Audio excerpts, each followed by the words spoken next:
पुणे शहर आणि परिसरात आज सकाळपासून पावसानं विश्रांती घेतली असली तरी मागील काही दिवसांमध्ये पुण्यात चांगला पाऊस झालाय। विशेषतः पुण्याला पाणी पुरवठा करणाऱ्या धरण परिसरात चांगल्या पावसानं हजेरी लावली होती।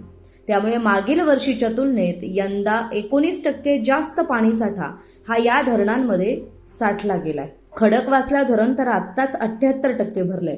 मागील 3 दिवसांपासून पुण्याला पाणी पुरवठा करणाऱ्या 4ही धरणांच्या पाणलोट क्षेत्रात मुसळधार पाऊस झाल्यानं यातली पाणी पातळी वाढलेली आहे। पुण्याला पाणी पुरवठा करणाऱ्या धरणांमध्ये किती पाणीसाठा आहे पाहूयात। खडकवासला धरण 78.39% पाणीसाठा, पानशेत धरण 25.04%, वरसगाव 32.34%, टेमघर 12.56%।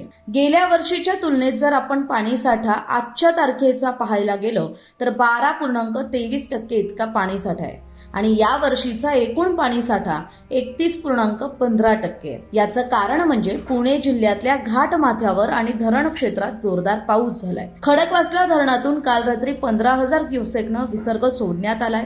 आता खडकवासला धरणातून विसर्ग सोडल्यामुळे मुठा नदीच्या पाणी पातळीत वाढ झाली आहे आणि त्यामुळे मुठा नदीच्या पाणी पात्रात कुणीही उतरू नये असं जिल्हा प्रशासनाकडून वारी निमित्त पुण्यात येणाऱ्या वारकऱ्यांना आवाहन सुद्धा करण्यात आलंय।